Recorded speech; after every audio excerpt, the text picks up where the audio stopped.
Hello and welcome to Let's Play Majora's Mask. This will be my first Let's Play video, so I'm going to try to take my best shot at it I can. I've watched a lot of Let's Plays of this game, and I really like this game, and I played it a lot as a kid, and it's been a really long time. So I decided that I want to try to take a shot at making a Let's Play video. And I don't know, I just want to give it my best shot that I can without trying to sound like a complete idiot trying to play this, because I've never really tried to continuously talk while I play a game at the same time. And it'll be the first type of this type of video that I make, and I've had some similar stuff in the past, but this is just going to be about Zelda, and I just have really fond memories of this game, so this will be what I'm playing, and I'm going to give my commentary, and I hope y'all can enjoy it, and I hope y'all do not find all of my ranting and talking to be boring or something. And I'm sure I'll get better the more I do it, just because of the practice and getting used to talking to nobody without sounding kind of weird. And yes, I am doing this at about 1 o'clock in the morning. First thing I'd like to point out is there is no flower there where the Deku is. The one you need to get up to the clock tower. Yeah, it wasn't there. I noticed that when I was actually practicing the recording and trying to get the audio to work right, because I did not want the audio of the game to be way overpowering on my voice. So here's a Skull Kid, and this just brings back a lot of really great memories, especially that moon's creepy face. It's coming down, and Majora's the one behind it. So let's do this. Anyways, I already made the file here. I haven't started it yet, and it's time for us to do this. So let's do it.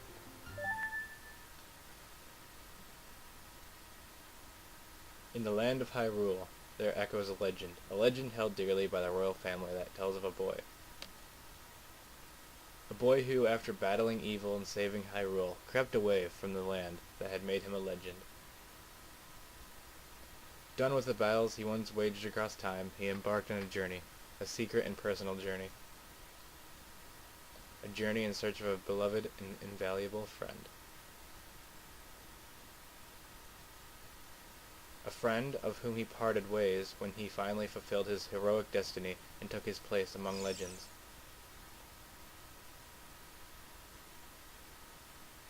I'm actually quite surprised it didn't, mess up that at all. The whole time I was saying it, I was like, please don't mess up, because I didn't want to sound dumb. Although I'm kind of making myself sound dumb. Anyways, here's Link, riding Epona, and he's in the woods. And there's Tattle and Tail, the purple, and, well, I kind of said that backwards, didn't I? Tattle's the white one, and Tail's the purple and red one. And that's pretty much the best I can say about that. I really like the scenery here, and I really like the way they did it. The forest looks great. I love the foggy atmosphere. It kind of leaves a mystery type setting. I am kind of concerned as to how Link can just fall off the horse and be unconscious for this long. But, because you get knocked down doing anything else and you're not down for more than 5 seconds. But here comes the Skull Kid. I loved the beginning cutscene. I just think they did a really good job with it. And it just kind of brings the whole... Anyways. Okay, you two did great. I wonder if he has anything good on him. Basically, all he's saying is he wants to check your body. He's checking out your body while you're dead. Kind of looting you, taking all your stuff. Looking for anything good. I mean, I personally would have probably taken the shield and the sword too, but of course he only finds the ocarina. He wants to play with it. He can't play with it. He doesn't have any hands, which is why he can't play with it, because you can't even... Can they pick stuff? I want to know, do they have a telepathic power that lets them pick stuff up? Because that'd be kind of cool. Just pick stuff up with their mind. I've never seen the fairies pick anything up before, so I'm not really sure. I just noticed those symbols on Skull Kid's hands. I love this part right here. It's just... it's just kind of funny. It kind of shows the childish nature of the Skull Kid. But then he steals Epona and starts running away with him. I don't know why Epona keeps running. He should just be like, hey, you're not Link, get away from me. Or he could play Epona's song. I don't see why that doesn't work, because he took Epona, but Epona can magically appear from any direction at any time by playing the song. But what I'm thinking is when he knocked Link off the horse, he like hit his head and kind of forgot all the songs that he learned in Ocarina of Time, which just got done happening a few minutes ago. And it's time for me to move.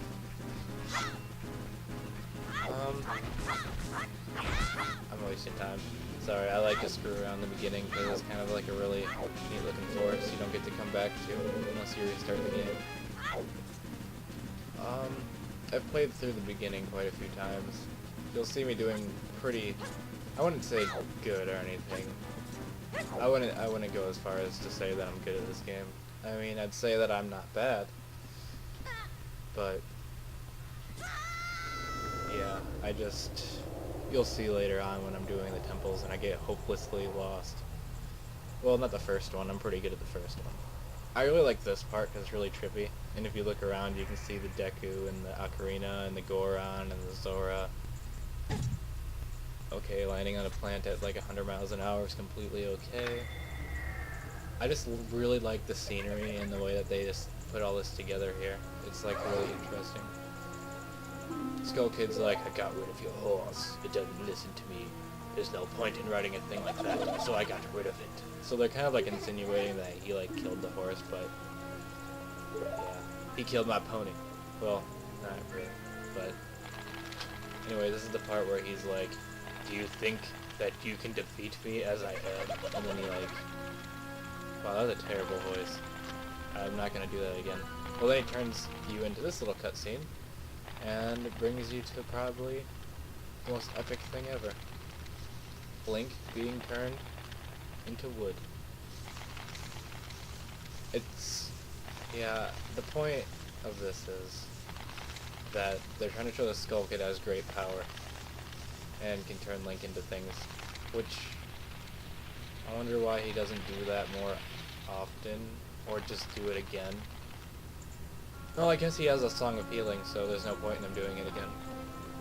Here's a Skull Kid, and Link's freaking out because he's a Deku now, even though it's pretty cool. But I'm not gonna go off about that.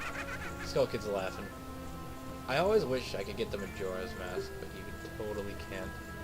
So he's like, you're gonna look like this forever because you do not have the ability to open doors anymore. Because he totally thinks you're just gonna sit there. And they can hit you, and then Tattle's all like, Tattle growled. It's kind of scary. And then Tail's like, no, sister, come back. And then the wall shuts. And there's Tattle going, oh no. With my Jingle Bell power. Sounds like Tinkerbell, kind of. Don't leave without me. And ram it into that wall. Now she's depressed. And now she's totally coming on over here and yelling at us. I love how right here, Link's, like, model just completely freezes and doesn't move. Like, he's not even like a stationary, like, animation. He's just kind of sitting there.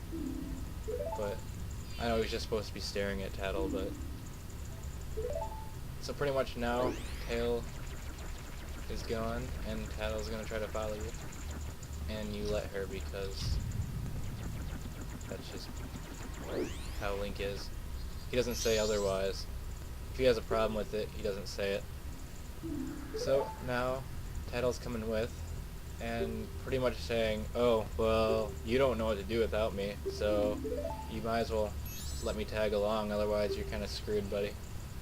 So, oh, this is the formal introduction. I like how this game kind of has a tutorial that's not a actual tutorial. Like, they kind of disguise it as the first little area you have to do, instead of frickin' like shoving it down our throats like a lot of new games.